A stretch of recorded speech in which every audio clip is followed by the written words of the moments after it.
Are we live? Are we live? Are we live? Because we were at Giants training camp day 4. Jackson Dart had his best day. Abdul Carter, I'm ready to just have some maybe even reckless but correct takes on him, and a whole lot more. But in order to talk about it, we need to be live. So let us know if we are live. My name is Bobby Skinner, and I have Ryan Novozinsky of NJ.com with me. But you won't hear that if we're not live. The people are saying we are live. What's going on? I mean, I don't want to bury the lead here.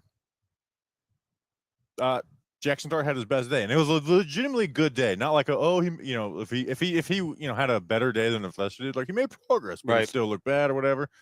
He legitimately had a good day. I was joking with fans in the parking lot. If he did this on day 1, there would be the stands would be like, this guy needs to start right now. I would have written that day 1 if he did this day 1. This was a legitimately impressive day.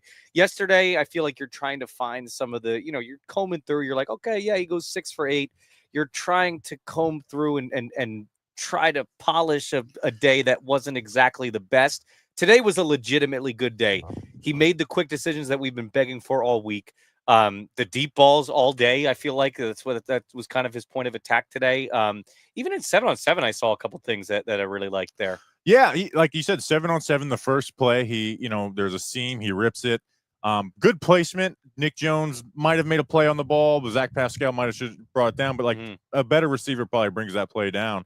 Then he hit 2 quick game passes. But his numbers on the day, and we introduced our new scroller on the bottom. How about that? Nice. 11 of 13. And like you said, but it wasn't like it was down the field, but it wasn't like, oh, he's just taking one-on-one shots with the sideline and he had the deep ball, the accuracy was hitting. Now, like for example, I'm going to show this play. They were doing some like passing situation plays. This is like versus one of those cover 0 looks. So he knows he's got pressure, trying to, steps up in the pocket, and hits Bo Collins down the field, and we'll, let that play. Like that's a 3rd and long situation. You got pressure coming. Good job by the offensive line, but to allow him to step up on that one. But that's a real deal. He knew his guy won. Who would he beat in coverage there? It might have even been, I'm not sure who that was in coverage. But was just able to get that win, get him down the field. Another one. This play here, the sail to Juice Wells. That's what you're looking for out of him. That's one thing he was really good at Ole Miss. He's got it in between the zone up the top, get it there. And then even, they were running like a hurry-up drill, and he gets Bo Collins down here at the bottom where Bo Collins wins inside, gives him a chance, and he makes a play over Trey Hawkins. So it was just getting the ball out quick on time, hanging in the pocket when he needed to on some of these 3rd and long situations, and just legitimately was a great day. If he looks like that in a preseason game, we're going to get pretty excited. I'm going to get pretty excited. I think fans will start chanting something if he does that in a preseason game.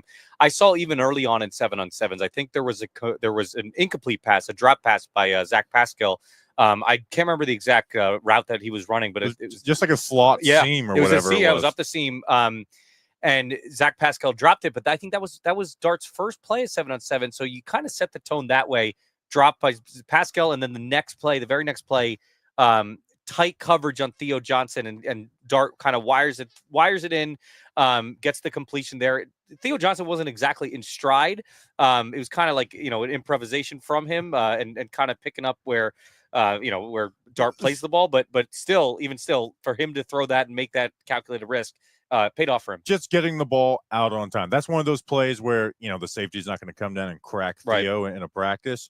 But like he put it behind him where it was like a kind of away from the safety, whether that was on purpose or not. That was like the best placement, despite not being in stride. So that I think that's obviously like once he got to the end of practice, he's just like kind of slinging it and doing well. But I was encouraged before that because, like I said, get the ball out. There wasn't those, oh my gosh, he's holding on to this ball forever.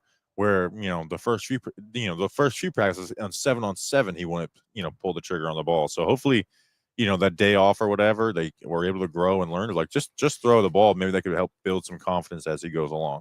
Yeah, and honestly, the way that I wrote, because every day we do a daily Dart report, right? That's because that's what fans want to see right now. And after today, it's obviously a lot of excitement for him. I was writing about the circus catch at the end there because, you saw the command that he had on this basically 2-minute drill at the end. And that was kind of a lot of the stress today was, really getting high pressure situations for Jackson Dart. I was writing this whole thing about, the circus catch that Scadaboo had at the end there. And then I was like, oh, and this was good by Dart, and his teammates mobbed him afterwards, but we haven't even got to the completions yet, the completed passes yet. He had a great day. This was something else from Jackson Dart. A lot of fans should be excited. Yeah, 11 of 13. The 2 incompletions was again a good decision on a deep pass that he just overthrew. And then, like you said, the Scadaboo one, which was like an end of practice, you got to throw the ball no matter what. So even if that one went terrible and didn't have the luckiest bounce ever, it's not something you're going to be writing home about. So again, that's just what we want to see out of Dart, is continue to get better and better. And again, it was clearly his best day. And just build on it. He's not going to have that day every single day. I don't think many quarterbacks are going to have that day every single day. But like I said, just keep building it and kind of get rid of the habit of just holding on to the ball forever. That's my main goal for Dart out of camp. Like I said, he'll have a day like this and it'll be exciting. But the reality is I want to just see consistently getting the ball out on time. That's the thing I want to continue seeing out of Dart. And you talk about, I know sometimes you like to bring up what happens at the podiums. Obviously, I'm in the room, able to see what happens at the podiums. Of course, they bring Jackson Dart out to the podium today on his best day. No surprise there, but he talks about this one-on-one basketball game that he had against Malik Neighbors. That Malik Neighbors talked about the other day. He said that they went scoreless for 40 minutes in this one-on-one basketball game. This is the kind of competition that this kid is bringing. They went scoreless for 40 straight minutes. That's what he says. Just terrible jump shooters. That I understand having the tired like 5, but eventually someone hits a jump shot. That's embarrassing for Malik. Malik's got to be quicker than that. Now I'm starting to worry about Malik. Malik did have his not his like best day because he didn't have like that big play where like it's interesting. People say touchdowns, and I only count touchdowns as long as he's clearly in stride and would be running to the end zone or the ball lands in the end zone. But Malik Neighbors was leading Russell Wilson receivers and catches, tied with Tyrone Tracy with 5. But 5 in 3 days is not a ton for Malik Neighbors, but 4 of them were touchdowns. And he killed the one-on-one drill. So it was like Malik Neighbors was great, but it wasn't like what we had seen last training camp where he would just take over practice. He did have 5 catches today, which, again, was how many he had through the first 3 days. So it got him a little more involved. And it was good to see Slayton, who, he's hasn't been as involved. And I think some of that's a, product of Russ. Him and we talked about the other day, him and Wandale don't have a ton of targets. But he had this we're playing it right now, this insane one-handed grab that he made on the left sideline. I caught it just at the end there, too. I was walking down the sidelines, and you kind of just see all the heads turn. You hear the crowd pop there. It was unreal, the reaction. And then just this play in general. I mean, there's not much to, break down, I guess, or glean from it, really. It's just a great moon ball and an even more impressive catch from Slayton there. But no, this was certainly a preview of some of those moon balls that you might be able to see. And I feel like there's receivers in the Giants. Obviously, Slayton's one of them, and Neighbors certainly that, they can get a little creative out there in the third level. So, something to keep an eye on this year if they can if they grow even more. We usually go offense then defense on these. But I do want to talk about Abdul Carter first. I think he should. He transcends. Yes, I know we talked Neighbors and Slayton second, but talk about him second. He and we'll play some. I'll play some of his stuff in the back, a couple of his sacks in the background. I'm ready to have like takes of like he might be the second best player on the defense after Dexter Lawrence. Like he just moves so much differently than everybody on the field. And if you're watching the video, he's the guy towards the bottom of the screen wearing the red sleeves and red socks. Like he's able to bend. And you see these 2 plays where one he bends, one he spins. There was another play where he spins, and Illuminor does a good job of powering down and like covering it. But he's just so smooth that even if that spin didn't land, immediately his hands get on Illuminor. And again, he's not the strongest guy in the world and starts to move him back, right? So where a lot of guys work that spin move or whatever pass rush move, it doesn't work. And like, all right, that's the end of the snap. Kayvon is one of those guys. But with Carter, it's just so flawless where he's able to counter. And if something doesn't work, he just goes into something else.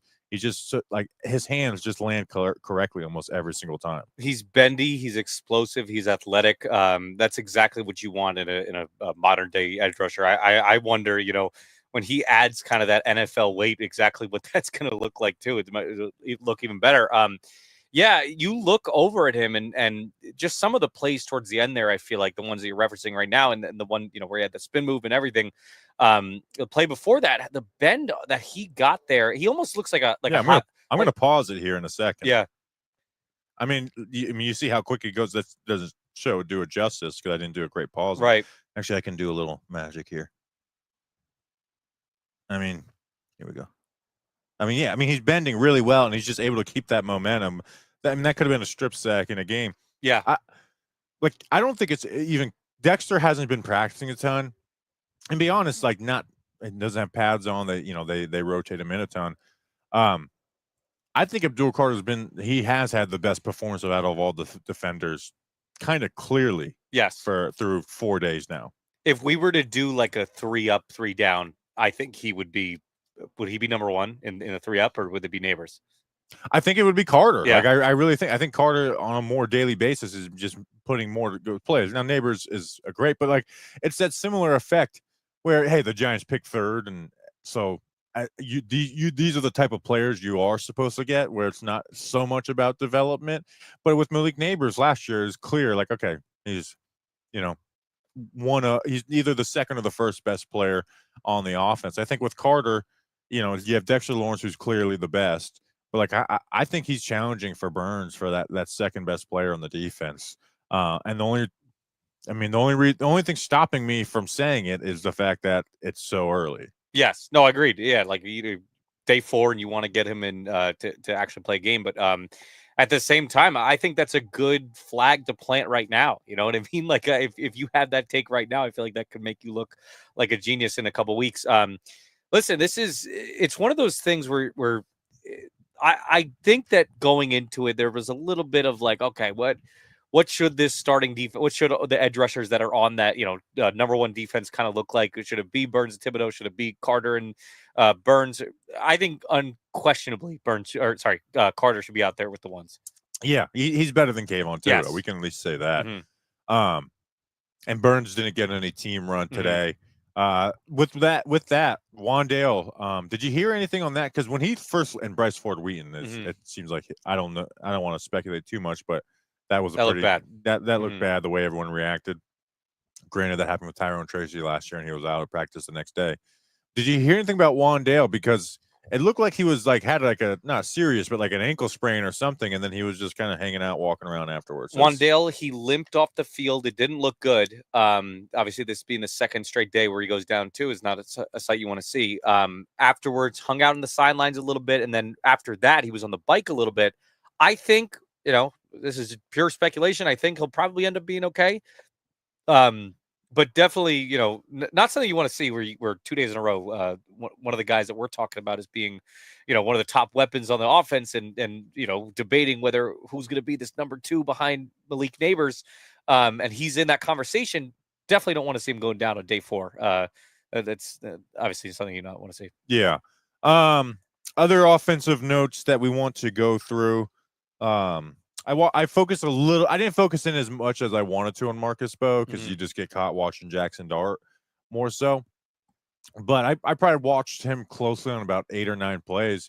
And I thought he did, pretty good. Now against Chauncey Golson works power. He was able to handle his own, and then he was playing some lesser guys like Trace Ford or Timon Fox. Timon Fox countered inside one time. Didn't really get a full win, but like it was at least a decent snap for Timon Fox. So, but with full pads going on tomorrow, we're gonna hit a lot. We're gonna focus on one-on-ones a little bit and really give the O-line, D-line their shine. And I've been kind of waiting on Neil. Sometimes it's just hard to see the interior guys in these team drills and what they're really looking like. But I thought Marcus Bowe looked fairly solid in his 4th day. The lineman that I decided like about halfway through practice, I was like, all right, it's time to look at Evan Neal. It's time to really get a good look at him. Because I wasn't really looking at the offensive line or specific offensive lineman until we got the full pads. But then I was like, all right, I'm going to look at Evan Neal. And then right as that happens, we get the Scatterboo run where he creates that hole for Scatterboo. I don't know if you have the clip. I don't have that okay, clip. If not, go to Twitter. You can find it on Bobby's Twitter, anything like that. He creates the hole for that run. Scatterboo's had a really good camp so far too. But the fact that it was Evan Neal, the one that created it, was certainly something that caught my eye. So Scatterboo's getting snaps with first, second, and third team. So don't have like his actual numbers on catches. But after the first 3 days, I decided I'm doing a Scatterboo catch counter every day. Just anytime. Just today he had 1 and 7 on 7s, 2 and 11, but he had this one taken away on 11. Again, this isn't something we're having huge takeaways from. But this is that last play of practice where he just almost. They called out of bounds. Oh, shit. They called out of bounds. Again, Dart throws up the ball for Daquan Fell, and I'm not sure who that is in coverage. It was Trey Hawkins. Oh, Trey Hawkins. Oh, yeah, I remember that. And then Scatterboo, just good awareness, gets that ball, one hand, and I don't know, Jim. Yeah, dude, that is one that if that happened on Sunday Night Football, they're replaying it for 7 minutes, and it's the play that we're talking about the most on Monday morning if it decided the game. But again, like Scatterboo has just been a fun player to watch. I'm going to see if I get a perfect pause of this. Oh, that looks like 2 right there. Someone screenshot that and tweet at the refs. What did Dable say something to the? Did somebody said that like Dable like took his towel and like threw it at the ref like joking manner, like challenging the play or something? If he did, I did not see that. That's amazing though. Let's see. I think that we're clipped out. So again, Scatterboo, I do the catch counter on him. Other offensive notes that I have, Bo, Dart, stepping up. Bo Collins, who's been like the UDFA wide receiver, who's actually gotten a first team snap here or there. He had 4 catches from Jackson Dart today. One this cover 0 play that I'm playing that we showed from Jackson Dart. He had another one where Jackson Dart got the ball out quick, but it was very low. And would have been like a 5-yard catch, but he was able to pull that one down. Not this throw, but the one after. And then that contested, just having the leverage on Trey Hawkins on this one. So, one of the things at camp was like, all right, let's see which one of these UDFA wide receivers shines and maybe can get a roster spot, and that could be maybe a little more relevant with Bryce Ford Wheaton possibly being done. But Bo Collins, I think, has clearly been the best one. No, he has. I feel like I hear his name every single day, and I feel like you start seeing a bunch of reporters like, when someone had a good day when a bunch of reporters are gathering around them, they requested to interview them afterwards. So usually it's like one-on-ones. That's kind of how the interviews work afterwards. But if there's like 3 people that are talking to Bo Collins, even if you didn't watch it, that okay, Bo Collins had a good day. One of the other notes that I had over here was towards the end, like when the rain started coming down with Dart in that final drive, kind of a like a 2-minute drill situation for him trying to lead the offense downfield. I feel like he had a nice little completion too to it was Jordan Bly, I think, towards the end. Yeah, that was. I didn't get the video of that one where that one was like. Bly's actually made a couple of tough catches throughout practice, but yeah, we'll talk about that one. No, it's just that's the kind of poise that you want to see from a rookie quarterback. Like this really, and Abdul Carter mentioned this afterwards today too. The end of practice today, especially with that 2-minute drill, felt like a real game kind of situation. The rain started pouring down just as they got to the red zone for Dart to charge it in there. And then right then and there, he throws this deep ball up the seam to Jordan Bly, and he gets it. Bly completes it, and it's just one of those things that you want to see poise wise from your young quarterback to be able to do that in a high pressure situation and gather in the offense. I think they were doing a little no huddle too. Definitely some tempo there. Definitely well executed by Dart. What do you see? What do you hear about Bryce Ford Wheaton? Well, I feel like when you have guys that are, basically sending him off and patting him on the back afterwards as he's rolling off from the stretcher, that's never a good sign. I think he collided knees with Cordell Flott. I think it was like a second team rep or something like that. That's I think what the injury was. But yeah, definitely didn't look good. And the aftermath, I feel like you can kind of tell, like you said, it could go the Tyron Tracy route, like last year when didn't people call him Paul Pierce, right? Or something like that. Yeah. But this one, you know, you don't. It didn't look good at all. That's all I'll say. I'm not exactly hearing anything about it. I don't think anybody in the room was hearing anything about it in the immediate aftermath, but definitely did not look good. Yeah, I mean, he went down and it was like, oh shit, and then he gets back up, throws his helmet on the ground, and then immediately goes back down. And he said that he tried to walk it off too. He tried to, but they just couldn't do it. Towel over his head down. It just you worry that's something to worry about. So you don't got to worry about though is hydration because we got body armor. Probably not the best transition in the world, but we got body armor. This episode was brought to you by Body Armor Sports Drink. Rewrite your routine and choose better with Body Armor. Body Armor is real hydration with electrolytes, coconut water, and guess what? No artificial dyes, flavors, or sweeteners. With great tasting flavors like strawberry banana and orange mango, Body Armor will level up your hydration game. Grab Body Armor Sports Drink today at your local grocery store. Body Armor. Choose better. I handed out a good amount of body armor today. It was a Sunday. You know, a lot of people coming around. You get them at Wawa. You can get them at Wawa. You get them at your local grocery store too. Yeah. So check out body armor. Let's see. And we do got some super chats. We'll get to that. Also, if you see the banner, you know, we integrated. I'm making a mess right now. We integrated the live show thing from now. This is until the season's over. After the season's over, we'll do the big wheel raffle. But to we're doing like a live show location selection again. So anytime you do super chat, it's not what these are about, but just put a city on it and we'll put it in a document. And then at the end of the season, we'll pick another live show. Intercourse location. PA. Intercourse PA is small but mighty. One other offensive note. Thomas Fidone, had that crosser, which I was kind of like when I put together this film breakdown of the draft, that was like the first kind of route that I kind of had him go. Once he gets up to full speed, I mean, he can move and he makes tough catches. He's got a good catch radius. I do worry how he can just kind of run the full route tree and if he'll ever really get an opportunity in the NFL. And I'm not a big fan of his blocking, but like it was good to see him get that opportunity. And what he does well. Dude, I'm starting to worry that the Jalen Hyatt cramps and tightness is more tightness than cramps. Me too. I mean, if you had cramps on day 2, you shouldn't be missing the third day after that. And I think he was out there in a shirt, but I don't think he was in any team reps. I don't know what he was doing in individual drills. It was very odd. I'm going to pull up what Dayball said about him today too. So if you want to talk through that. Yeah. So it's just kind of odd there. I think offensive notes, we've kind of got everything. Drew Phillips had a good day on the defense, which we'll get to in a second. Popped up a pass for Javon Holland interception. What Dayball said? Dayball said about Hyatt. He said he was asked, "How's Jalen doing today? Can he do more today?" Yeah, he'll be out there. We'll kind of ease him into practice, see where he's at, evaluate it the early part of practice, and see where he's at. So nothing much given there. Once you start to see that, and then once you start to see that they're kind of, limiting him a little bit, then, again, I talked about the reporter antenna kind of raises a little bit, and you start to think, all right, what's really going on there? And I'm starting to think like you. I'm leaning more towards the tightness than I am the cramps. Today was a nice day. It was perfect. Yeah, it was super nice. Drew Phillips, who was a player that I always worry about, a guy who's coming off of a rookie year where there's definitely some good signs, some good ball play, but also like, Phillips struggles with the ball down the field.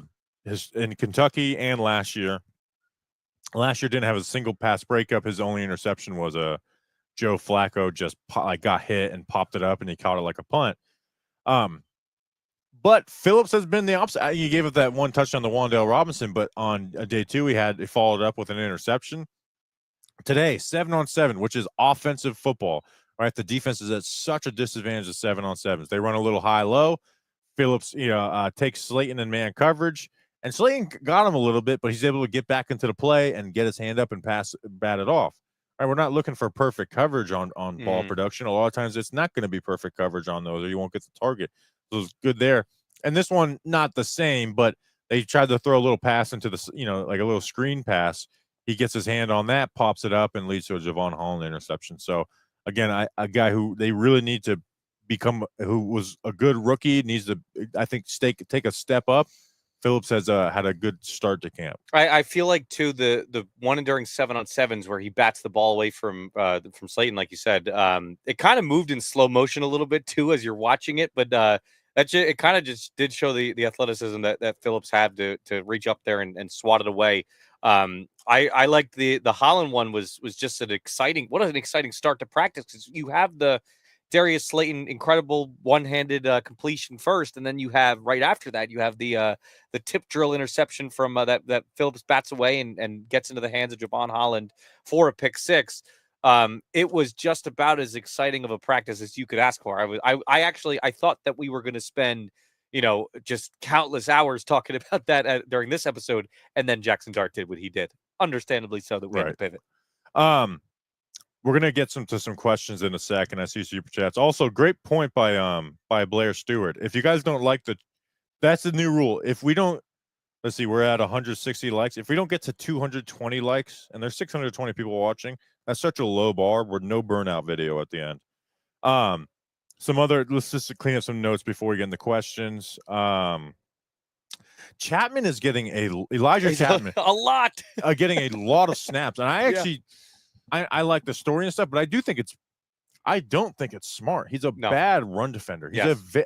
He's a very bad run defender.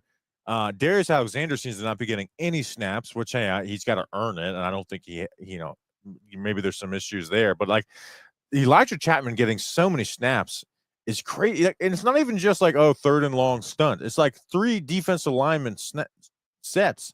He's a liability in the run defense on a team that needs to include the run defense, and it just seems odd that it's Roy Robertson Harrison's got been the number 1 guy outside of Dex, and it seems like Chapman and Nacho are like neck and neck as like the guy after that, where Ledbetter and Alexander are really getting no first team snaps. Every time I look over to the first team defense, I feel like I always see Chapman out there too. So like you said, it definitely is him and Nacho neck and neck, but at the same time, I feel like it's kind of leaning more towards Chapman there.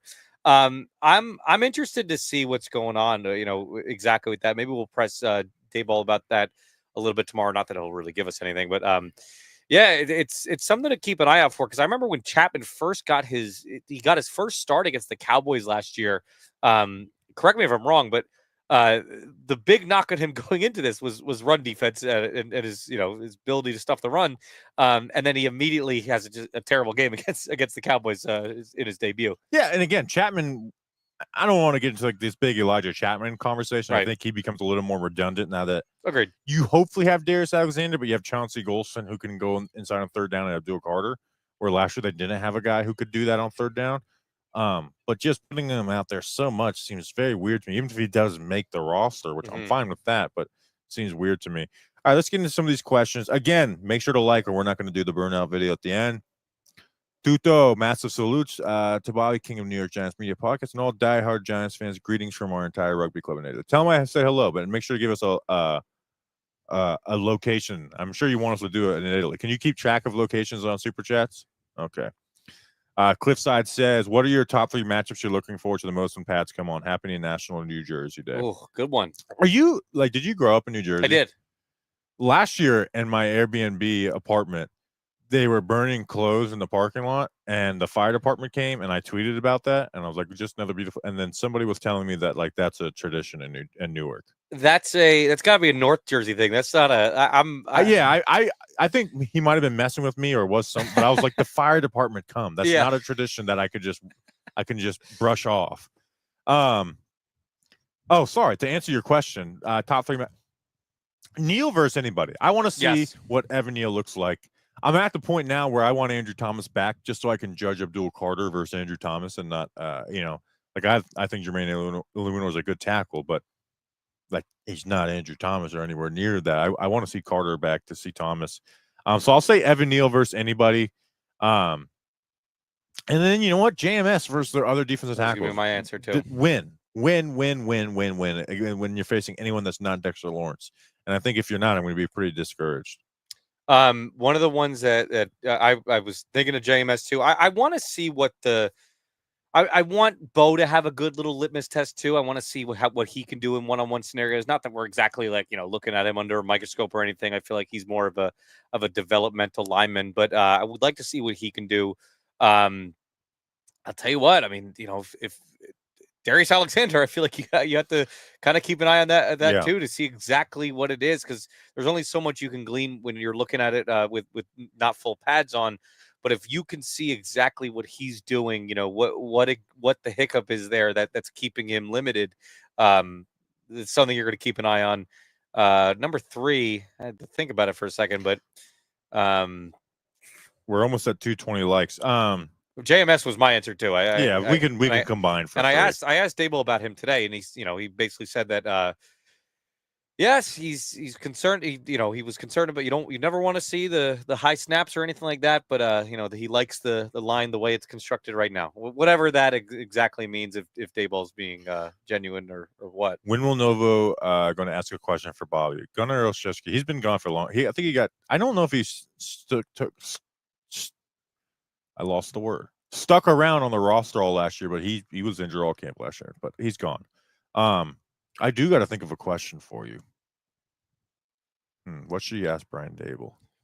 Body armor. I almost want to give you a very easy one. That way, Brian, you not feel.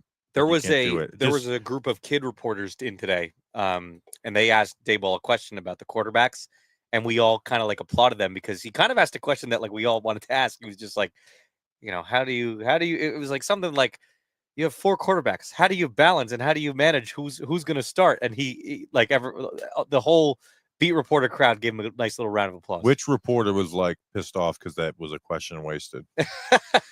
Let's see. Let's get a couple more questions and then we'll go. We're at over 31 minutes. Ask Dale about Mets versus Yankees. That would be good. People would get pissed off at you, but that'd be good. If Flott starts the first preseason game, how much is that going to tell? I think it's going to tell you a lot. It's interesting to see if Flott even is someone who plays in the first preseason game. So today it was Deontay Banks got the start. So I guess there you go, splitting them down the middle. Again, 4 days. I'm waiting for one day for someone to just get 2 days in a row. That still has not happened yet. So it's how's the play calling been? I mean, we didn't even mention Russ. Russ went 10 of 14, the interception being the pass breakup. He broke the 9 for 15 streak. I know. So when I was counting up at the end of the day, I was like, please let it be 9 for 15. But he increased his completion percentage finally at 10 of 14. So I think it's looked pretty solid. I mean, the quarterbacks have had people to throw the ball to consistently, but it's hard to tell about play calling in these. All right, we're going to go. Again, on your way out. We'll be back again tomorrow, full patch tomorrow. So we're going to give you I'm going to focus heavy in on one-on-ones with the O-line, D-line, give you reports on that. So it's a lot of Evan Neal talk tomorrow, Marcus Bowe, Abdul Carter. I'm hoping Abdul Carter can just put on a fucking show. So we'll see you then. We'll leave you with our friends at Sting. Until then, let's go Big Blue.